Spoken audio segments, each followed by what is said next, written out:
ጣናስጥልኝ ውድ የዱቢ ድሬድ ነግዴ ቤተሰቦች እንደከዚህ በፊቱ ምጣኔያዊ ሰላምታዬ በያላችሁበት ሀገር በያላችሁበት ቦታ በገጠርም በከተማም ሀገር ውስጥም ሀገር ውጭም ያላችሁ ሰላምታዬ በያላችሁበት ይድረስ ማለት እፈልጋለሁኝ።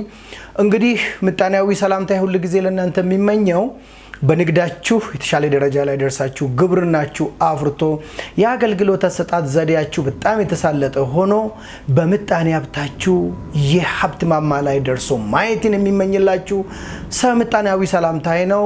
ለተወሰነ ጊዜ እንግዲህ ተለያይተን ቆይተናል።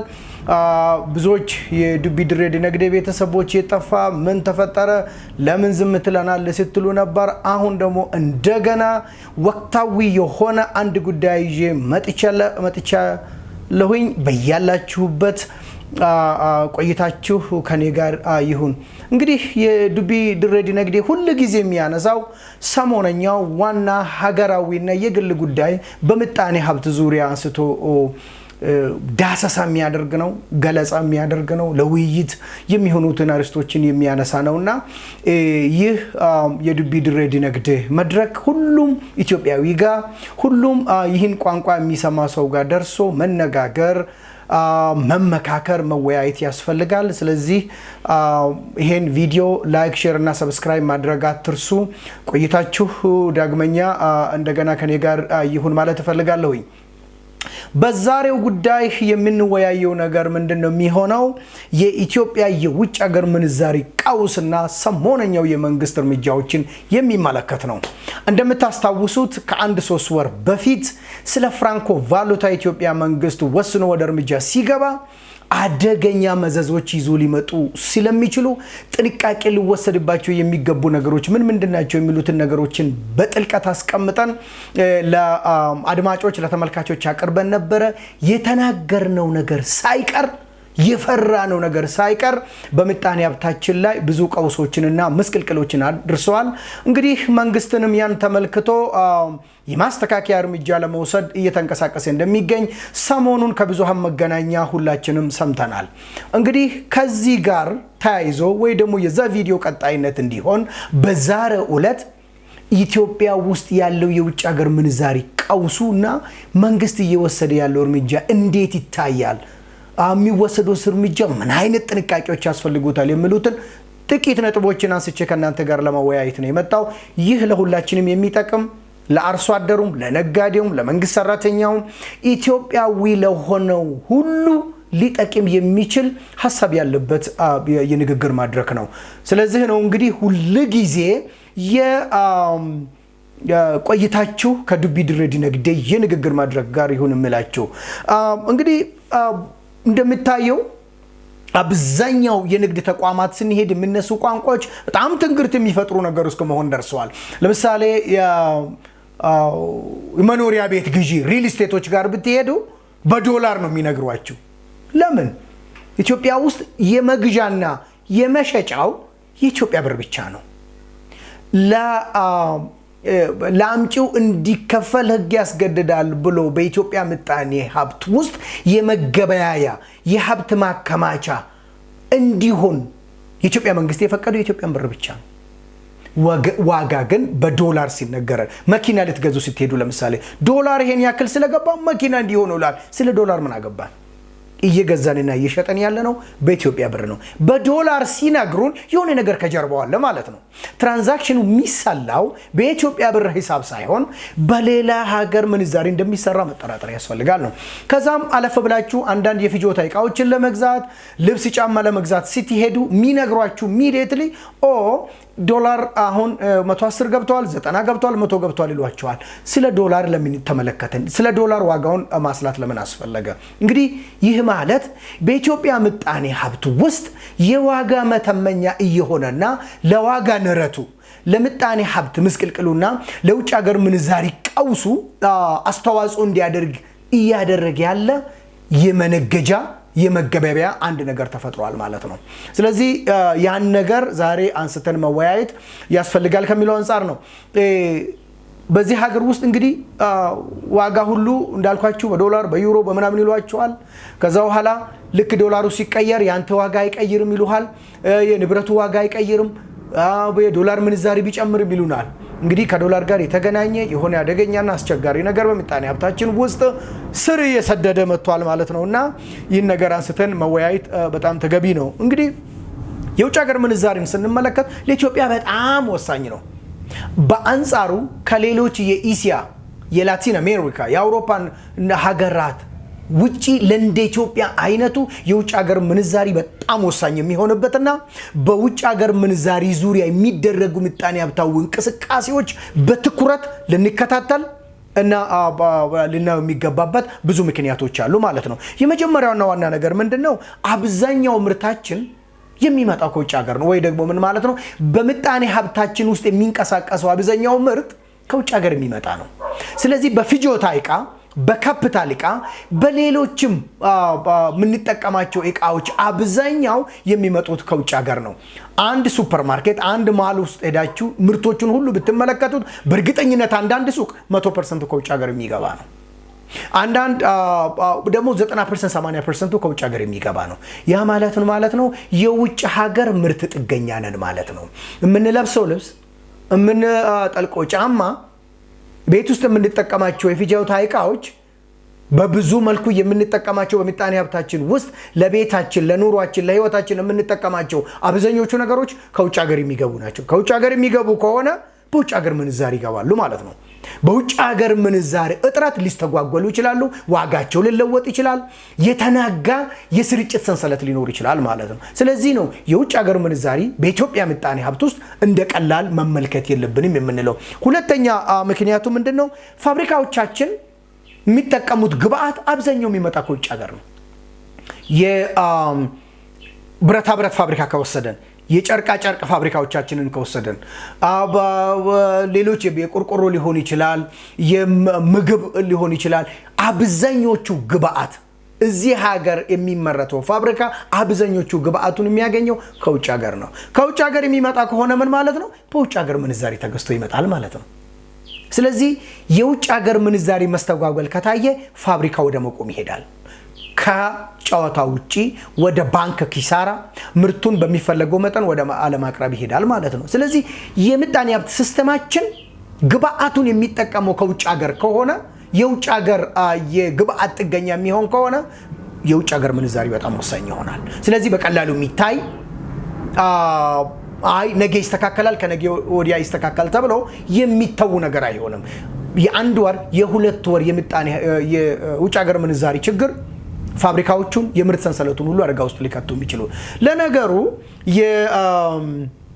የፋብሪካዎችን አነሳን እንጂ ግብርናዎቻችንስ ኬሚካሎቹ ከየት ነው የሚመጡት መዳበሪያው ከየት ነው የሚመጣው ማሸጊያዎቹ ማሰራጫዎቹ ማጨጃዎቹ ፓክ ማድረጊያዎቹ ማጓጓዣዎቹ ማቀዝቀዣቸው ሁሉም ነገር ለግብርናው ምርትና ለግብርናው ምርት ስርጭት የምንጠቀማቸው ግብአቶች ካፒታሎች ዕቃዎች ሁሉ ከውጭ ሀገር የሚመጡ ናቸው ስለዚህ የውጭ ሀገር ምንዛሪ ዙሪያ ያለው ነገር ለዚህ ሀገር ምጣኔ ሀብት በጣም ወሳኝ ነው የሚለው ነገር ነው ሌላው የውጭ ሀገር ምንዛሪ የምናነሳበት ዋና ምክንያት ምንድነው ብዙ የውጭ ሀገር ዜጎች ሀገራችን ውስጥ ይሰራሉ ብዙ ፋብሪካ ውስጥ አሉ ብዙ ከፍተኛ ትምህርት ተቋማት ውስጥ አሉ ብዙ የመንግስት የሚኒስቴር መስሪያ ቤት በሰከንድመንት መጥቶ ወይ በተባበሩት መንግስታት ወይ በከፍተኛ የግብረሰናይ ድርጅቶች ወይ በዓለም አቀፍ ተቋም ወይ ደግሞ በኢትዮጵያ መንግስት ቅጥር ትልልቅ ተቋም ውስጥ የሚሰሩ የውጭ ሀገር ዜጎች አሉ እነዚህ የውጭ ሀገር ዜጎች የሚከፈላቸው በውጭ ሀገር ገንዘብ ነው ወደ ሀገራቸው ሲመለሱ ወይ ደግሞ ሀብትን ማፍራት ሲፈልጉ ለዘመድ አዝማዳቸው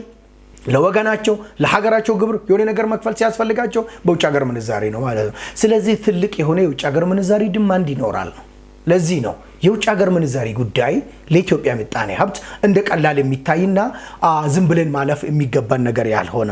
እሱ ብቻ አይደለም። ኢትዮጵያ በዓለም ዙሪያ ላይ ብዙ ሰራተኞችን ልካ ታሰራለች። ወደ ተባበሩት መንግስታት ወደ UNDP ሊሆን ይችላል፣ ወደ FAO ሊሆን ይችላል፣ ወደ ዩኒሴፍ ሊሆን የተለያዩ የተባበሩት መንግስታት ውስጥ ወክለን የምንልካቸው በኢትዮጵያ መንግስት ተላክነት ማለት ነው። ወይም ደግሞ በውጭ ሀገር የሚገኙ ኤምባሲዎቻችን ሁሉ የሚከፈላቸው በውጭ ሀገር ምንዛሪ ነው። የኢትዮጵያ ምጣኔ ሀብት ጀነሬት የሚያደርገው ዶላር ወይ ዩሮ ወይ ፓውንድ ነው ማለት ነው። ለዛ ዜጎቻችን እንደ ደሞዝ መክፈል ያለብን። ስለዚህ ውጭ ሀገር ምንዛሪያችንን ዲማንድ የሚያደርገው ነገር አንድና ሁለት ነገር አይደለም ማለት ነው። ስለዚህ በዚህ ዙሪያ የሚደረገው ማንኛውም እንቅስቃሴ በትልቅ ትኩረትና በትልቅ ጥንቃቄ መከታተል አለብን የምንለው። ሌላው እና በጣም ወሳኝ የሚሆነው ኢትዮጵያ ዕዳዎቿን ሁሉ የምትከፍለው በውጭ ሀገር ምንዛሪ ነው። ከሁሉም ይልቅ ደግሞ የሚገርመው አሁን ያለብን የውጭ ሀገር ዕዳ ወደ 60% 65% GDPያችን ሆኗል። ትልቅ የሆነ የውጭ ሀገር ምንዛሪ ዲማንድ ነው ማለት ነው። በሃርድ ከረንሲ ነው የምንከፍለው። አብዛኞቹ ብድሮቻችን መቹር አድርጎ የምንከፍልባቸው ጊዜያት ሁሉ ደርሰዋል። ስለዚህ ያለ አንዳች ማስተጓጓል ቅጣት ይዞ ስለሚመጣ ማለት ነው። ክሬዲት ሪስክን ይዞ ስለሚመጣ ማለት ነው። የሀገሪቷን ክሬዲት ሬቲንግን በጣም መጥፎ ደረጃ ላይ ስለሚያደርስ ጊዜውን ጠብቆ ዕዳዎቹ መከፈል አለባቸው። ዕዳዎቹ ደግሞ በብዙ መቶ ሚሊዮን ዶላር በየወሩ ይሁን በየመቶ የምንከፍል ነገር ነው የሚሆነው። ስለዚህ ውጭ ሀገር ምንዛሪ ጉዳይ እንደ ቀላል የሚታየው ነገር አይደለም ማለት ነው። የውጭ ሀገር ምንዛሪ ጉዳይን ስናስብ ሌላው የውጭ ሀገር ባለሀብት እዚህ ሀገር መጥቶ መዋለ ንዋዩን ማፍሰስ ካስፈለገ ምን ያክል የውጭ ሀገር ምንዛሪ ሪዘርቭ እንዳለን በጥንቃቄ ይከታተለዋል። ለምን? ከሀገሩ ይዞ ወደኛ ሀገር ያመጣውን ሀብት በቀኑ መጨረሻ ላይ በዘመኑ መጨረሻ ላይ ሀብቱን ይዞ መመለስ አለበት ወይ ወደ ሌላ ሀገር ሄዶ ኢንቨስት ማድረግ አለበት። የዛን ጊዜ የኛ ሀገር የውጭ ሀገር ምንዛሪ አቅርቦቱ ምን ያክል እንደሆነ አጥንቶ ተልሞ ነው የሚመጣው። የዚህ ነው የውጭ ሀገር ምንዛሪ ጉዳይ ለአንድ ሁለት ሶስት ነገር ብቻ ሳይሆን ከውጭ ሀገር ምርት ብቻ ስለምናስገባ ሳይሆን ኢኮኖሚ ዋይድ የሆነ ጉዳይ ነው። ለዚህ ነው ከዚህ ፍራንኮ ቫሉታም ሲፈቀድ በጣም በጥንቃቄ ነው መሆን ያለበት። ባንኮች ውስጥ የሚንቀሳቀሰው የውጭ ሀገር ምንዛሪ በትልቅ ትኩረት መታየት አለበት ተብሎ በምጣኔ ሀብት ሳይንስ የሚነገረው ለዚህ ጉዳይ ነው ማለት ነው። ለዚህ ነው እንግዲህ ይህ የውጭ ሀገር ምንዛሪ ጉዳይ ብዙ ፈተናዎች በምጣኔ ሀብታችን ውስጥ እየገጠመ ስላለ መንግስት እርምጃ ወደ መውሰድ እየገባ ነው ያለበት ያለው ማለት ነው። በእኛ ሀገር እስቲ ለምንድን ነው የውጭ ሀገር ምንዛሪ እጥረት የተፈጠረው? እቺን ጥያቄ አስቧል። እንደዚህ አይነት የውጭ ሀገር ምንዛሪ ቀውስ በምጣኔ ሀብታችን ውስጥ ሊከሰት የቻለበት ዋና ምክንያቱ ምንድን ነው? ከሌላው ጊዜ ልዩ የሚያደርገው ምንድን ነው? እሱ እቺን አስቧትና ከሀፍታ ቆይታ በኋላ እንመለሳለን።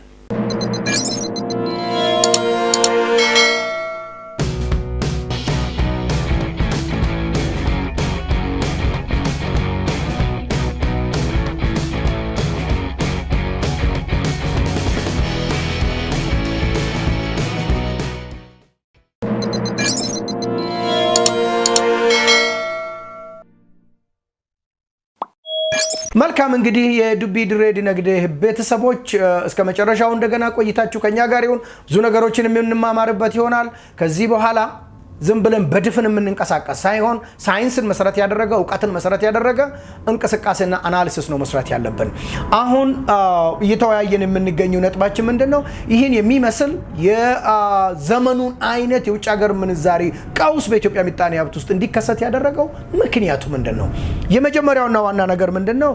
ኢትዮጵያ ወደ ውጭ ሀገር ልካ የምታገኘው የውጭ ሀገር ምንዛሪ ፈተና ውስጥ ገብቷል ማለት ነው። በሌላ ቋንቋ ምን ማለት ነው? ይሄ ኢትዮጵያ ወደ ውጭ ሀገር ልካ የምታገኘው ቡና ነው። ቡና የሚመረተው የት ነው? ወለጋ ነው፣ ኢሉባቦር ነው፣ ጅማ ነው። ምዕራቡ የሀገራችን ክፍል ነው፣ ወደ ደቡቡ የሀገራችን ነው። በጣም ደግሞ ኦርጋኒክ ወይ ደግሞ በጣም ለሀገሪቷ ወይ ደግሞ በዓለም ገበያ ላይ ትልቅ ተፈላጊነት ያላቸው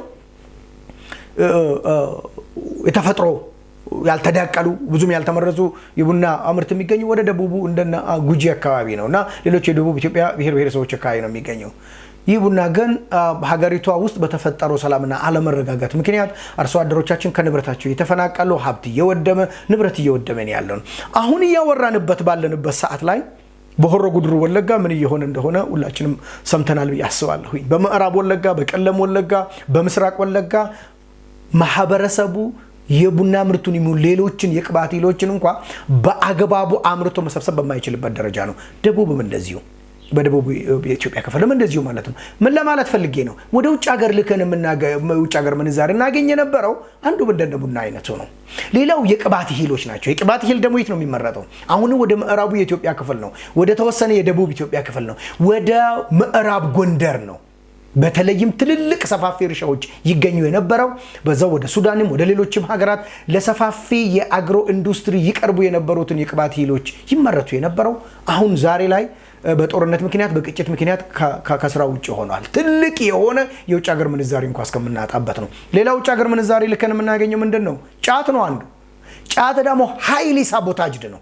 ሃይሊ ሳቦታጅድ ከሆኑት ምርቶች ውስጥ አንዱ ወደ ውጭ ሀገር ልከን የውጭ ሀገር ምንዛሬ የምናገኝበት በጫት ነበረ። ጫት እንግዲህ በብዙ መስተጓጓል በብዙ ፈተና ውስጥ ያለው ወደ የውጭ ሀገር ምንዛሬ የሚያስገኝልን የግብርና ምርት ነው። ሌሎችም እንግዲህ እንደዚሁ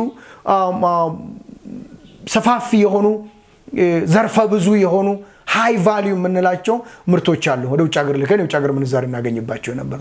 ዛሬ እነሱ ፈተና ውስጥ ናቸው። ሌላው የቀንድ ከብት ነው። ቀንድ ከብት የት ነው የሚመረተው? ቦረና ነው፣ ጉጂ ነው፣ ሶማሌና አፋር ነው። እነዚህ ሁሉ የ3 እና የ4 ዓመት ድርቅ ተከታትለው ብዙ ሚሊዮን ከብቶች አልቋል።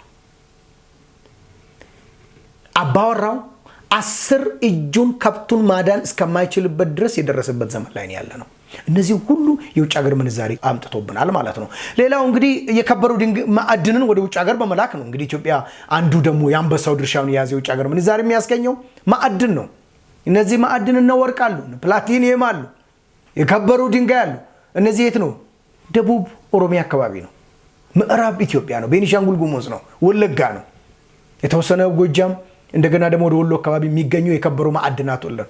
እነዚህ ሁሉ የማዕድናት ቦታዎች በጦርነት በግጭትና ሰላምና መረጋጋት እጦት ምክንያት ምርታቸው እንደሚቀንስ ምጣኔ ሀብት ባለሙያ መሆን አያስፈልግም። ስለዚህ የውጭ ሀገር ምንዛሬን ካጣንባቸው ወደ ውጭ ሀገር ልከን የምናገኝባቸው ሁሉ ሰንሰለቶች ሁሉ ትልቅ ተግዳሮት ውስጥ ገብተዋል ማለት ነው። ሌላውና ሁለተኛው ትልቅ የውጭ ሀገር ምንዛሬ ወደዚህ ሀገር ያመጣ የነበረው እርዳታ ነው። ፎሬን ኤድ የምንለው ማለት ነው። ዴቨሎፕመንት ኤድ ባይላተራሊ ከመንግስት ለመንግስት የሚሰጥ በግብረሰናይ ድርጅቶች በኩል የሚሰጥ በዓለም አቀፉ ድርጅቶች መካከል ለሀገር ውስጥ የሚመጡ እርዳታዎች ነበሩ። በጦርነትና ሀገር ውስጥ ተፈጠረ ባሉት ምክንያት አብዛኛው እርዳታ ምን ያክል እንደተቀዛቀዘ ሁላችንም ነው። እኔ የግብረሰናይ ድርጅት ውስጥ ነው የምሰራው። ትልልቅ ማልቲላተራል ኤጀንሲን እያማከርኩ ነው የምገኘው። ስለዚህ ወደ ሀገር ውስጥ ይፈስ የነበረው የውጭ ሀገር ምንዛሬ በእርዳታ ምክንያት ምን ያክል እንደወረደ እያየን እየተገነዘብንና እየቀመስን ያለንበት ሁኔታ ነው ያለው። ሌላው የውጭ ሀገር ምንዛሬ ብድር ነው። እንግዲህ ብድር ደግሞ በማን እጅ ነው ያለው? በእነዚህ በምዕራባውያንና ገዘፍ ባሉ ጉልበታቸው በፈረጠመ የውጭ ተቋማትና መንግስታቸው ላይ ነው። እንግዲህ ከዓለም ባንክ ሊሆን ይችላል፣ ከዓለም የገንዘብ ተቋም ሊሆን ይችላል፣ ከተለያዩ መንግስታት የምናገኛቸው ብድሮች ሊሆኑ ይችላሉ። እነዚህ ሁሉ በጦርነቱና ሰላምና መረጋጋት እጦት ምክንያት በተለያየ እቃባ ምክንያት የውጭ ሀገር ምንዛሪ ማግኛችን ምንጭ ሆኖ ብድርም ትልቅ ፈተና ውስጥ የገባበት ሁኔታ ነው ያለው። ሌላኛው የመጨረሻው ነገር ማንሳት የምፈልገው ኢትዮጵያውያን ከውጭ ሀገር ወደ ሀገር ውስጥ የሚልኩት ነው። በአፍሪካ ደረጃ ብዙ ህዝቧ ውጭ ሀገር የሚኖሩት ሀገር ኢትዮጵያ ከአፍሪካ በሁለተኛ ደረጃ ላይ ነው የምትገኘው። the largest African diaspora, the second in the rank ኢትዮጵያ ነች ማለት ነው። ይሄ ደግሞ ትልቅ የሆነ የውጭ ሀገር ምንዛሪ ምንጫችን ነው። አንዳንድ ጊዜ በአመት ውስጥ ትልቁን ድርሻ የውጭ ሀገር ምንዛሪ የምናገኘው በሬሚታንስ ነው።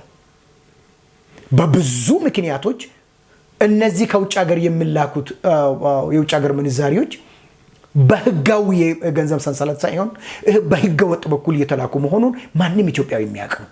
የተማረው ያውቃል፣ ያልተማረው ያውቃል፣ ኢትዮጵያ ውስጥ የሚኖር ያውቃል፣ ኢትዮጵያ ውስጥ የማይኖር ያውቃል። ከፍተኛ የመንግስት አመራራት ጠቅላላቸው ያውቁታል። የግብረሰናይ ድርጅቶችም ነጋዴውም አብዛኛው የኢትዮጵያ ህዝብ የሚያውቅ ጉዳይ ነው። በመቶ 10 እየመነዘሩ ምልኩትና በባንክ ልኮ በ52 በ53 ከሚመነዝሩ በብላክ ማርኬት በጥቁር ገበያ ልኮ የሚመነዝሩበት ሁኔታ ነው ያለው። በዛ ምክንያት ትልቅ የሆነ የውጭ ሀገር ምንዛሬ እጦት በሬሚታንስ የሚገኘው እንዲናጣ ተደርገናል። ይህ ሁሉ ነገር ተሰብስቦ ነው እንግዲህ የውጭ ሀገር ምንዛሬ ቀውስ የሚያመጣው። መጨረሻ ላይ ማንሳት የሚፈልገው የውጭ ሀገር ምንዛሬ ቀውስ እንዲኖር ያደረገው በባንኮች ውስጥ የሚደረጉ የብላክ ማርኬት ስራ ናቸው። ከዚህ በፊት ላለፉት 2 እና 3 ዓመታት መልሼና መላልሼ ስናገር ከነበራቸው ነገሮች ውስጥ አንዱና ዋናው ምንድነው? ትልቁ ብላክ ማርኬት ያለው ባንክ ውስጥ ነው። ትልቁ ባንክ ውስጥ ያለው 90-80% የውጭ ሀገር ምንዛሪ በብላክ ማርኬት ነው የሚሸጠው። ይሄን መንግስት ማወቅ መቻል አለበት። ይሄን የገንዘብ ተቋማትን ሁሉ የሚቆጣጠር ብሔራዊ ባንክ ይሄን ነገር በአግባቡ ማወቅ እና መከታተል ያስፈልጋል። አንድ ባንክ ብትሄዱ ኔጎሺዬሽን ካላችሁ በ52 የሚመነዘር ከሆነ ዶላሩን ያስመጣችሁት እናንተ ከሆናችሁ በ90 እና በ100 እንድትሸጡ ለእናንተ ሁሉ ሊፈቅዱ ይችላሉ። ምን ማለት ነው ይሄ? እንዴትስ ይደረጋል? አንድን ሀገር ትልቁ ሁለተኛ ደረጃ ላይ ትልቁ የፖሊሲ ማዕቀፍ ሞኔታሪ ፖሊሲ የምንል ነው። ይሄ ከተናጋ ይሄ መሰረት ካጣ ምጣኔ ሀብቱን በምንም መልኩ ወደ አንድ መንገድ መመለስ አይቻልም። ባንክ የሚተባበር ከሆነ ተቋማት የሚሳተፉበት ከሆነ ትልልቅ የተቋማት አመራር እጃቸው በእንደዚህ አይነት ነገር ውስጥ የሚገባ ከሆነ የመንግስት አመራር በዚህ ውስጥ የሚሳተፉ ከሆነ የምጣኔ ሀብቱ በምንም መልኩ ወደ ሀዲዱ መመለስ አይቻልም። ትልቁ ብላክ ማርኬት ያለው ባንክ ውስጥ ነው። አውጥቶ ብላክ ማርኬት ነው የሚሸጡት። አብዛኛው ከውጭ ሀገር እቃ ሊያስገባበት የፈለገ ባለሀብት ከዛ አውጥቶ ብላክ ማርኬት ነው የሚሸጠው። ለምን? በ52 ተሰጥቶት ብላክ ማርኬት የሚሸጠው በ100 ነው። 100 እጥፍ ነው የሚያገኘው ማለት ነው። ከውጭ ሀገር ግን ምርት 5 ወር 6 ወር 7 ወር ጠብቆ ቢያመጣ 20% 30% ብቻ ነው የሚያተርፈው። ስለዚህ የውጭ ሀገር ምንዛሬውን ካባባሱት ቀውሱን ካባባሱት ነገር ውስጥ ባንኮች የተሳተፉበት የውጭ ሀገር ምንዛሬ የጥቁር ገበያ ሽያጭ ነው። መጨረሻ ላይ እንደገና አንድ ነጥብ ልጨምርበትና አብዛኞቹ ነጋዴዎቻችን ምርታቸውን ከውጭ ሀገር የሚያስገቡበት በህጋዊ በኩል በባንክ በሚፈቀድላቸው የውጭ ሀገር ምንዛሬ ሳይሆን ከጥቁር ገበያ በሚገዙት ነው። መኪና አስመጪዎችን ሂዱና ጠይቁ። 90% አንዳንዴ 100% እቃውን መኪናውን የሚያስመጡት ከብላክ ማርኬት ባገኙት ነው። ስለዚህ በ52 ተሰጥቷቸው ሳይሆን በ100 እና 110 ገዝቶ እቃውን ስለሚያመጡ ምን ያክል የገበያውን ዋጋ እንደሚያንር መገንዘብ ይቻላል። ሸቀጣ ሸቀጦችን ሌሎችን የፍጆታ እቃዎችን ሁሉ ከውጭ ሀገር የሚያመጡት በ100 ብር ገዝቶ ነው $1። ያ እንግዲህ ዋጋው ምን ያክል ሊያንር እንደሚችል መገም። እነዚህ ሁሉ እንግዲህ ሲሰበሰቡና ሲደመሩ ሌሎች ህገወጥ በሚሳተፉት አንድ እግራቸው ንግድ ውስጥ አንድ እግራቸው ደግሞ የመንግስት አመራር ውስጥ ያሉት ደግሞ ሌሎቹ ሲሳተፉበት ምን ያክል የውጭ ሀገር ምንዛሪ ገበያችንን ውስብስብ እንደሚያደርግ መገንዘብ ይቻላል ነው። ውድ የዱቢ ድሬድ ንግድ ቤተሰቦች ዛሬ ያወራን ያለነው የውጭ ሀገር ምንዛሪ ቀውሱና ሰሞነኛው የመንግስት እርምጃዎች እንዴት ይታያሉ፣ ምንድነው ምክንያቱ የሚሉት ነጥቦችን አንስተን እያወራን ነው። ቆይታችሁ እስከ መጨረሻው ድረስ ከኔ ጋር ይሁን እላችኋለሁ። እስቲ ደግሞ ከአንድ አፍታ በኋላ ወሳኝ በሆነና በመጨረሻው ነጥብ እንገናኛለን።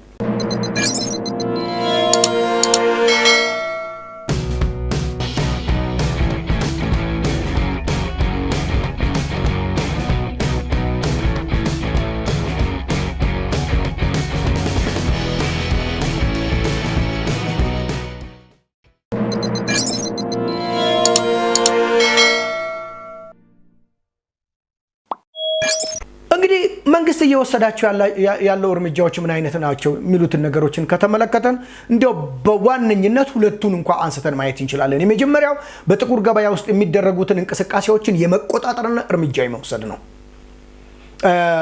በዚህ ንግድ ውስጥ የተሳተፉትን ብዙዎች ቁጥጥር ስር እንደዋሉት በብዙሃን መገናኛ እየተነገረን ያለው እጃቸው ያለበት ተሳትፏቸው ያለበትን አካላት ተቋማትና ግለሰቦች ላይ መንግስት እርምጃ መውሰድ ጀምሯል ያለው ትክክል ነው፣ የሚበረታታ ነው። ዘግይቶ የተጀመረ እርምጃ ተብሎ እንኳን ሊታይ የሚችል ነው። እነዚህ አካላት ላይ እርምጃ መወሰድ አለበት። እርምጃ ብቻ ሳይሆን አሰቃቂ ሊባል የሚችል እርምጃ ነው ሊወሰድበት የሚገባው።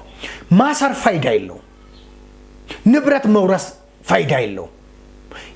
የውጭ ሀገር ምንዛሪውን አጡዞ ሰፊውን የኢትዮጵያ ህዝብ ወደ ድህነት እየወሰዱ ስለሆነ ሰፊውን የኢትዮጵያ ህዝብ ወደ ምጣኔ ሀብት ቀውስ እንዲያዘግም እያደረጉ ስለሆነ ሰፊው የኢትዮጵያ ህዝብ በኑሮ ውድነት በስራ አጥነትና በሌሎች የምጣኔ ሀብት ምስቅልቅል ከመንግስት ጋር ተጋይቶ ሀገሪቷን እንዲያፈርስ የማድረግ እርምጃ ስለሆነ እንደ ሀገር ክህደት እርምጃ ነው ይሄ መታሰብ ያለበት።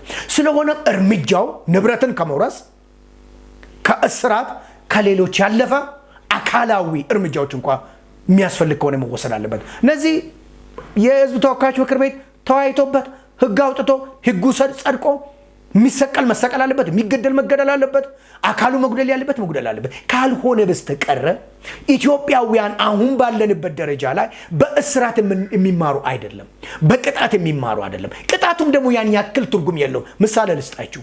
አንድ ሰው በውጭ ሀገር ምንዛሪ ገበያ ብቻ 100 ሚሊዮን 200 ሚሊዮን ይሰራል። ይህ ሰው 10 ዓመት ከታሰረ 20 ዓመት ከታሰረ ምንድነው የጎደለበት? ምን ሳጣ? 100 ሚሊዮን መልሶ የሚያገኝ ከሆነ ለልጅ ልጆቹ አስቀምጦ የሚሄድ ከሆነ እንደዚህ አይነት ቅጣት ትርጉም የለሽ ቅጣት ነው። ሌሎች ሀገራትን ምሳሌ መውሰድ አለብን።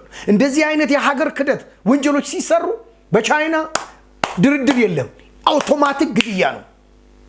እንደና ጃፓን አይነት ደግሞ ሰውየው ራሱ ግለሰቡ ራሱ ነው የሚያጠፋው። በሌሎቹ ሀገራት የሚወሰድባቸው እርምጃዎች በጣም ከባድ ናቸው። ምክንያቱም ምንድነው? ሀገራዊ ጉዳይ ነው። ይሄ የአንድ ግለሰብ፣ የአንድ ከተማ፣ የአንድ ክልል አይደለም። የ120-30 ሚሊዮን የኢትዮጵያ ጉዳይ ሁሉንም ሰው አዝቅት ውስጥ ነው የሚከተው፣ ቀውስ ውስጥ ነው የሚከተው፣ ለውድቀት ነው የሚዳርገው። ስለዚህ ቅጣቱ የዛን ያክል ነው። ሌላው መንግስት መውሰድ የጀመረው እርምጃና እሱም መበረታት አለበት። የዛሬ 2 ዓመት ገደማ በብዙሃን መገናኛ በመንግስት ብዙሃን መገናኛ እንደ ፋና፣ ዋልታ፣ ኢቲቪ፣ ኦቢኤን ቀርበን ስንናገር የነበረው የውጭ ሀገር ምንዛሪ አፈቃቀዳችን ሰሌክቲቭ መሆን መቻል አለበት። ለፍጆታ ዕቃዎች፣ ለእንደነ መድኃኒት አይነቱ፣ ለእንደነ ነዳጅ፣ ለሀገር መከላከያ የሚውሉ፣ ለሀገር ደህንነት ውስጥ የሚውሉ፣ ለፋብሪካዎች፣ ለምርቱ ለማኑፋክቸሪንግ ሴክተር የሚውሉት ክሪቲካል ለሆነ ለምጣኔ ሀብታችን ወሳኝ ለተባሉት ተመርጦ መፈቀድ አለበት ስንል ነው የነበረው። 2 ዓመት ተኩል በኋላ መንግስታውን እርምጃ ወስጃለሁ አለ። እውነት ነው። ሲጋራ ለምንድን ነው ከውጭ ሀገር በውጭ ሀገር ምንዛር የምናስገባው? ማስቲካ ለምንድን ነው የምናስገባው? ይሄ አርቲፊሻል ጸጉር ለምንድን ነው የምናስገባው? የአልኮል ከባድ የአልኮል መጠጦችን በዚህ በደቀቀው ኢኮኖሚ ላይ ለምንድን ነው ሀብታሞቹ ባለጠጋዎቹ ከፈለጉ በራሳቸው ገዝቶ ከውጭ ሀገር ያስመጡት? በሚችሉበት መንገድ ራሳቸውን ሀብት አውጥተው ያስመጡት። ለድሃ ምኑ ነው? ስንቱ የኢትዮጵያ ክፍል ነው እንደዚህ አይነቱን ምርት የሚጠቀሙ? ሌሎች በሀገር ውስጥ አምርተን ማቅረብ የምንችላቸው ብዙ ምርቶች አሉ። ስለዚህ እንደዚህ አይነት ሴሌክቲቭ ዲሲዥን ኢምፖርታንት ነው። ለምሳሌ አሁን እዚህ ሀገር የሚገቡት መኪናዎችን ዝም ብላችሁ ያቸው ለኢትዮጵያ ኢኮኖሚ አስተዋጽኦ ከሚያደርጉት ይልቅ የማያደርጉ፣ ለትራክተር አይፈቀድም፣ ለኮምባይን ሃርቨስተር አይፈቀድም፣ ለማሽነሪዎች ፍቃዱ ይዘገያል፣ ለኢንዱስትሪዎቻችን የሚያንቀሳቅሱት ግብአቶች የሚፈቀደው ይዘገያል። ግን እዚህ ለቅንጦት መኪና ሰው አይቶ ማያቆ በ30-40 ሚሊዮን የሚገዙ በቅንጡ መኪናዎች ሲፈቀድ እናያለን። ይሄ በጣም ስህተት ነበር፣ በጣም ወንጀል። ቤዚክ የሆኑ ትራንስፖርት ላይ ነው አውቶቡስ የሚያስገቡ፣ ትልልቅ የከተማ መጓጓዣ ሚኒባሶችን የሚያስገቡ ትልልቅ ካምፓኒዎች ሁበር፣ ይሄ እንደና የመጓጓዣ በድርጅት ተደራጅቶ እነዚህ ነገሮች ለሀገሪቷ ምጣኔ ለዜጎቻችን እንቅስቃሴ በጣም ወሳኝ የሆነ ትራንስፖርት ሲስተም ነው። ሌላው ለምንድን? ስለዚህ ምን ለማለት ፈልጌ ነው? በጥቅሉ ሴሌክቲቭ የውጭ ሀገር ምንዛሪ ፈቃድ እርምጃ መወሰዱና በዚህ ውሳኔ ላይ መንግስት መድረሱ ትልቅ ነገር ነው። ሆኖ ግን ጥንቃቄዎች ያሻሉ። እሱም በኋላ የምንመለስበት ይሆናል። ውድ የዱቢ ድሬድ ንግድ ቤተሰቦች ምጣኔ ሀብታችንን አደገኛ ቀውስ ውስጥ እየከተተ ስላለው የውጭ ሀገር ምንዛሪ ጉዳይና የመንግስት እርምጃዎችን የተነጋገርን ነው የምንገኘው። ቆይታችሁ እስከ መጨረሻው ከኔ ጋር ይሁን። ይህ ለመንግስት ሰራተኛ፣ ለባለ ሀብቱ፣ ለመንግስት አመራሩ፣ ለሁሉም የኢትዮጵያ ዜጋ ስለሚያስፈልግ ይህን ቪዲዮ ሼር እና ሰብስክራይብ ማድረግ እንዳትዘነጉ።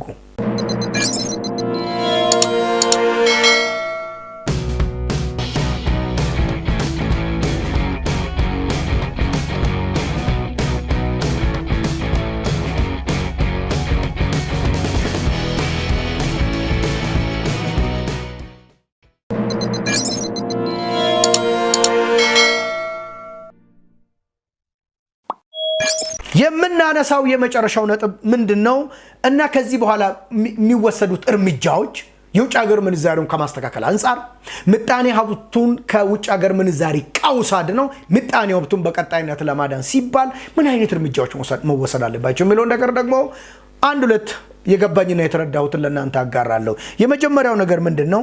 የግሉ ክፍለ ኢኮኖሚው ነፃ መሆን መቻል አለበት። እማንሳሳተው ነገር ላይ የኢትዮጵያን ዜጎች የማይሳሳቱት ነገር መሳሳት የለባቸው የምለው ነገር ይሄ ነው።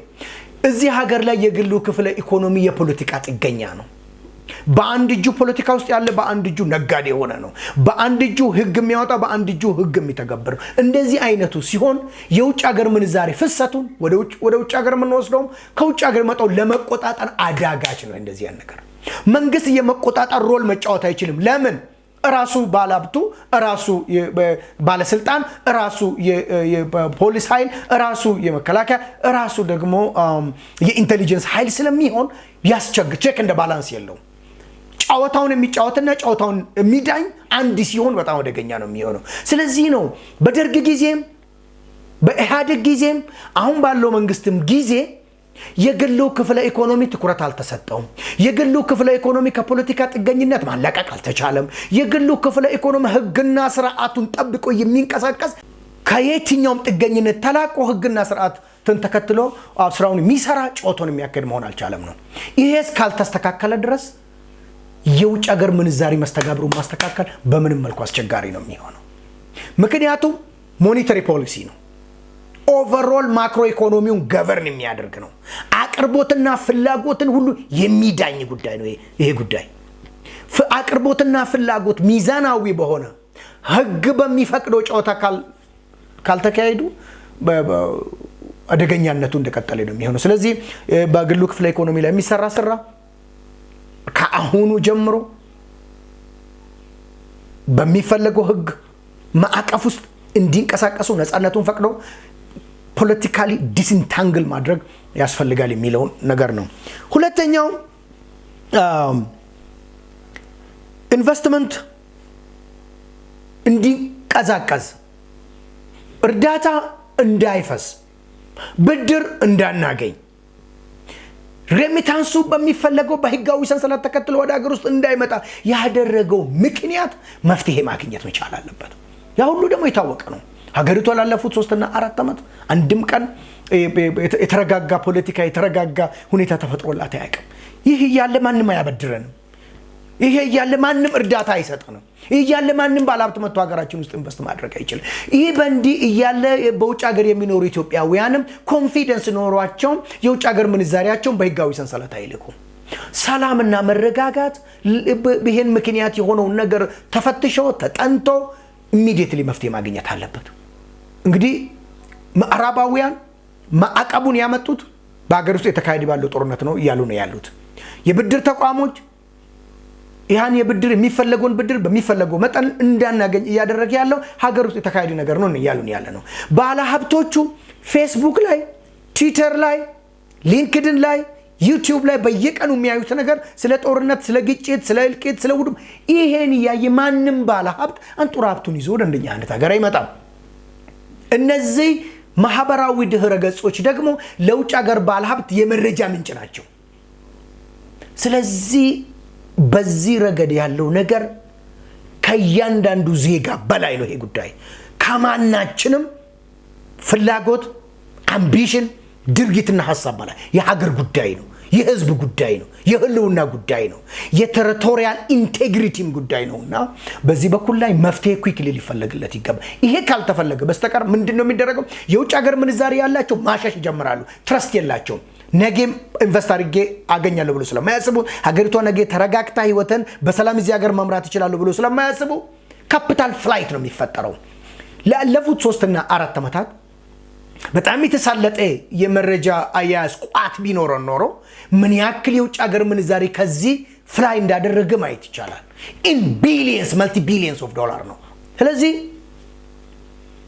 ሁሉም ዜጎች፣ ባለሀብቶች፣ ከፍተኛ መንግስት አመራር ኮንፊደንስ ኖሯቸው የሀገር ውስጥ የሚንቀሳቀሰውን ውጭ ሀገር ምንዛሪና ለዚህ ሀገር ይመጣ የነበረውን ሁሉ ወስዶ የሚያሻሹበት ነገር እንዳይደረግ የሚያበድሩን ኮንፊደንስ እንዲኖራቸው ከውጭ ሀገር የሚመጡት ባለሀብቶች በትልቅ ኮንፊደንስ ኖሮ እዚህ መጥቶ መዋለ ንዋያቸው እንዲያፈሱና አሁን የተፈጠረው ቀውስ እንዲስተካከል ካስፈለገ የሀገሪቷ ሰላምና መረጋጋት ኩዊክሊ ወደ ሰላም መመለስ መቻል አለበት። ይሄ ደግሞ የሚፈለገው እርምጃ ተወስዶ የሚደረጉ እርምጃ ተክደው በድርድር የምንፈታው በድርድር መፍታት፣ በሰጥቶ መቀበል የምንፈታው በሰጥቶ መቀበል መሪ መፍታት፣ በማሸነፍ የምንፈታውን አሸንፈን መፍታት።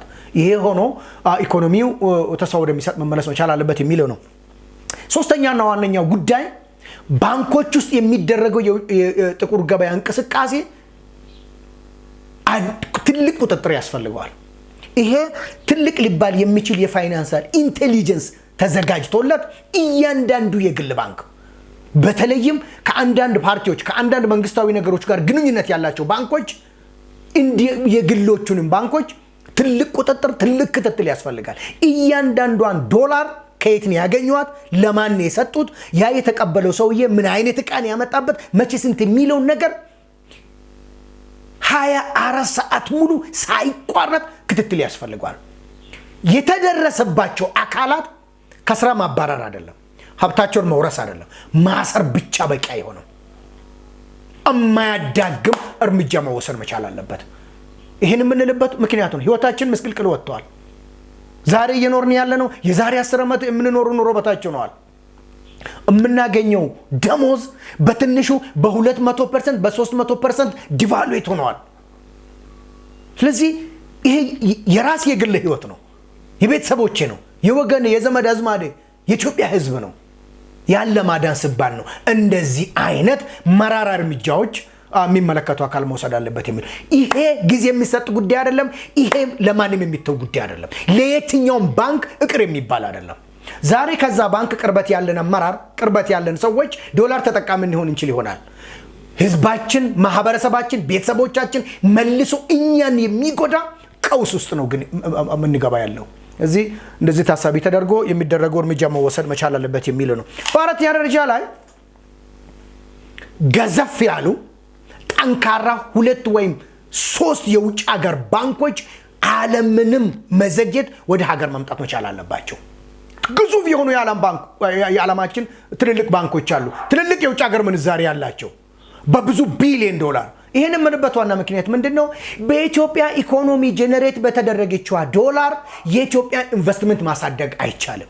የኢትዮጵያን ምጣኔ ከዚህ በላይ ማሳደግ አይቻልም። የኢትዮጵያን መሰረተ ልማት ከዚህ በላይ ማስፋት አይቻልም። የኢትዮጵያውያን የደሞዝ ደረጃን ከዚህ በላይ ከፍ ማድረግ አይቻልም። ለኢትዮጵያውያን ከዚህ የበለጠ የሥራ ዕድል መፍጠር አይቻልም። ኢትዮጵያ በዓለም አቀፍ ደረጃ ምርቶቿ ተወዳዳሪ እንዲሆኑ ማድረግ አይቻልም። ኢትዮጵያ ያለባትን ዕዳ በሚፈለገው መጠን እንድትከፍል በዚህ ማድረግ አይቻልም። ስለዚህ ከኢትዮጵያ ኢኮኖሚ ውጪ የተገኙት የውጭ ሀገር ምንዛሪዎች ወደዚህ ሀገር እንዲመጡ በር የሚከፍት አካሄድ መፈጠር አለበት። እሱም ደግሞ ጉልበት ያላቸው ባንኮች መምጣት አለባቸው። ለብዙ ዘመናት ለብዙ ጊዜያት እነዚህ ባንኮች ወደ ሀገር ውስጥ እንዳይገቡ የተደረገበት በዛ አመራር ላይ ያሉት ፖለቲከኞች ሁሉ ጥቅማቸው ስለሚጎዳ የሚፈልጉት እንደሚፈልጉ እንዳይሰሩ ስለሚያደርግ ሀገሪቷ ውስጥ ያሉ ባለሀብቶች ከልክ በላይ ኢምፓወርድ ስለሚሆኑ የሀገራችን የምጣኔ ሀብት ከሌላ ዓለም የምጣኔ ሀብት ኮኔክትድ ስለሚሆን ሃይ ሌቨል ኦፍ ትራንስፓረንሲ ሃይ ሌቨል ኦፍ ግሎባላይዜሽን ይዞ ስለሚመጣ የራሳቸው የሆነ ዓለም ፈጥሮ መኖር ሲፈልጉ ስለነበረ ነው። ይሄ ደግሞ ለእንደዚህ አይነት ቀውስ ዳርጎናል። ይሄ ደግሞ በልተን ማድረስ ከማንችል ልብሳችንን መለወጥ እስከማንችል አብዛኛው የኢትዮጵያ ሕዝብ ከድህነት ወለል በታች እንዲወርድ አድርጎታል። ስለዚህ የውጭ ሀገር ባንኮች አለምንም ቅድመ ሁኔታ ቶሎ ተፈቅዶላቸው ወደ ሀገር ውስጥ ገብቶ ወደ ስራ እንዲገቡ ማድረግ ነው። ለምሳሌ ልንገራችሁ፣ አንድ 3 ባንክ 5 ቢሊዮን ዶላር ይዞ ቢመጡ ስንት ቢሊዮን ይዞ መጡ ማለት? 15 ቢሊዮን ዶላር። ኢትዮጵያ ከውጭ ሀገር ምርት ለማስገባት የሚያስፈልጋት ስንት ቢሊዮን ነው? 18 ቢሊዮን 20 ቢሊዮን። በዚህ ባንክ በኩል እንኳን የሚገኘው ብዙ ነገሩን ይሸፍናል ማለት ነው። እነዚህ ባንኮች ሲመጡ የሀገር ውስጥ ባንኮች ይወድቃሉ። ባንኮቻችን ተወዳዳሪ መሆን አለባቸው። በሌብነት ትርፍን ከሚያመጡት መቆጠብ መቻል አለባቸው።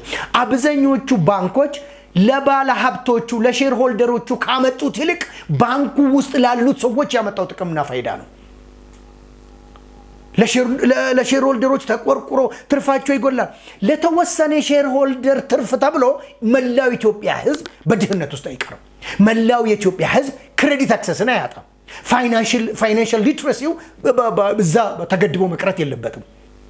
እስቲ ሀገር ውስጥ ያሉት 20 ምናምን ባንኮች ሰብሰብ ቢደረጉ ባለሀብቶቻቸው ቢደመሩ ስንት ናቸው? ሰራተኞቻቸው ቢደመሩ ስንት ናቸው? የኢትዮጵያን ሕዝብ 1% ይሆናሉ? የኢትዮጵያን ሕዝብ 10% ይሆናሉ? እኮ ስለ 10% ስለ 5% ለማይሞላው ማህበረሰብ ተብሎ ለሰፊው ሕዝብ ትልልቅ እድሎችን ይዞ የሚመጡት ግዙፍ የዓለማችን ገንዘብ ተቋማት ሀገር ውስጥ እንዳይገቡ መከልከል የለበትም። ሲገቡ እኮ ህግና ስርዓት አለ። ብድር መስጠትና መስጠት የሌለባቸው ቦታዎች፣ መሰብሰብና መሰብሰብ የማይችሉት ዲፖዚቶች፣ የትኞቹ ሴክተር ፋይናንስ ማድረግ የሚችሉት ምን አይነቱን መገደብ ይቻላል። የኢትዮጵያ ባንክ የዚህን ሀገር ፍላጎት 20-30% እንኳን አላሟሉም። የኢትዮጵያ ባንኮች ላልደረሱባቸው ቦታዎችን እኮ እንዲደርስ በህግ ደንግጎ እኮ መንቀሳቀስ ይቻላል። በምንም መልኩ የኢትዮጵያን ባንኮችን ብዙ ጉዳት ሳያደርስባቸው ኢትዮጵያ ውስጥ ፋንክሽን አድርጎ የኢትዮጵያ ምጣኔ ሀብት ለውጥ በሚደረግበት ሂደት ውስጥ የራሳቸውን አስተዋጽኦ እንዲያደርግ ማድረግ ይቻላል። ጨዋታውን ማወቅ ነው፣ ህጉን ማወቅ ነው፣ ስርዓቱን ማወቅ ነው፣ እንዴት ፋንክሽን እንደሚያደርጉ እዛ ላይ ጨዋታውን መስራት ነው። ስለዚህ የነዚህ የውጭ ሀገር ባንኮች የመጡ ቀን የብላክ ማርኬት ጨዋታ ያበቃል። አራተኛና መፈቀድ ያለበት ብዬ የማስበው ምንድነው? የምንዛሪ ውጭ ሀገር ምንዛሪ ሱቆች መከፈት መቻል አለባቸው። ፎሬክስ ቢሮዎች ከባንክ ውጭ ያሉት እንዲፈሉ በህግ ተገድበው በህግ ማዕቀፍ ውስጥ እንዲንቀሳቀሱ ፍቃድ ሊሰጣቸው ይገባል። ቅርብ ጊዜ ከሀገር ውስጥ ወጥቼ ቅርብ ጎረቤት ሀገር እጄ ነው የነበረው። ከ20 ሚሊዮን በታች ህዝብ ብዛት ያላት እንደ ሩዋንዳ አይነቷ ማንም ሰው ከፈለገበት ነው የውጭ ሀገር ምንዛሪ ገዝቶ የሚጠቀሙ። እዛ ሀገር የተከፈለኝን እዛው ኢዚ ነው። ኢትዮጵያን የሚያክል 120-130 ሚሊዮን ያለው ግን ኢትዮጵያን የሚያክል ጃንት ኢኮኖሚ፣ ኢትዮጵያን የሚያክል ህዝብ፣ ኢትዮጵያን የሚያክል ኦፖርቹኒቲ ግን ከእንደዚህ አይነቱ ተገድቦ ከዚህ በላይ መቆየት አስፈላጊ አይደለም። ነገር ግን እነዛም የፎሬክስ ቢሮዎቹ በትልቅ ቁጥጥር፣ በትልቅ ኢንተሊጀንሲ፣ በትልቅ ሲስተም ኦሪየንትድ በሆነ ካልሆነ ችግሩን የባሱ ሊያባብሱት ይችላሉ። ስለዚህ እነዛ ነገሮች በመፈቀድ ላይ እርምጃዎች መወሰድ አለባቸው የሚሉንም የነጋዴዎቻችን የውጭ ሀገር ምንዛሪ ምንጫቸውን አጠቃቀማቸው ትልቅ ክትትልና ቁጥጥር ሊደረግበትም ይገባል። አብዛኞቹ ካመጡት በላይ የሚወስዱ ናቸው። በእጃዞ አብዛኞቹ አመጡት እንጂ የት እንደገባ እንኳን እስከማይታወቅ ድረስ ነው። በተለይ በነጋዴዎቻችን ከባንክ ውጪ ማንኛውንም አይነት የውጭ ሀገር ምንዛሬ እንቅስቃሴ እንዳያደርጉ የሚቆጣጠር የሚከታተል የሚገድብ ህግና ስርዓት መበጀት መቻል አለበት። ያን ከሆነ በተወሰነ መጠን የውጭ ሀገር ምንዛሬያችንን ማሻሻል እንችላለን። ይሄ እንዳለ ሆኖ እንግዲህ ቅድም የተናገርኳቸው በግብርናው ክፍለ ኢኮኖሚ የተቀዛቀዘው፣ በኢንዱስትሪው የተቀዛቀዘው፣ በአገልግሎት ክፍለ ሆቴልና ቱሪዝም አሁን ታሪክ ሆኗል። ሰሜኑ ሀገራችን ክፍል ነበር ለቱሪዝም፣ አሁን ብዙም እንቅስቃሴ የለው። ሌሎች የውጭ ሀገር ምንዛሪ ማስገኛ መንገዶቻችን ደግሞ መፍትሄ ቢያገኙ ምን ያክል ለውጥና የተሻለ ማገገም መፍጠር እንደሚቻል ማሰብ ይቻላል ነው። የተወደዳቸው የዱቢ ድነግዴ ቤተሰቦች በዛሬውና እስከዛሬው ስናወራ የነበረው የውጭ ሀገር ምንዛሪ ቀውሱና መንግስት ሲወስዳቸው የነበሩ እርምጃዎች ሰሞነኛው ነገር ምንድነው፣ እንዲያውስ በቀጣይነት ምን አይነት ሙያዊ ምክሮች ያስፈልጉታል የሚሉትን ነገሮችን ነው ስንነጋገር የነበረው። እስከዚህ ሰዓት ድረስ ከኔ ጋር የቆያችሁት ሁሉ ምስጋና ከፍ ያለ ነው። እንደገና ሰላምታዬ ምጣኔ ሀብታዊ ሰላምታዬ በያላችሁበት ከናንተ ጋር ይሁን። በሚቀጥለው ፕሮግራም ደግሞ ወቅታዊ በሆነ ጉዳይ እንደገና ተመልሰን የምንገናኝ ይሆናል። እስከምንገናኝ ድረስ ቻር ሰንብቱ ሊላችሁ ፈልጋለሁ። አመሰግናለሁ። ገለቶማ ሆራ ቡላ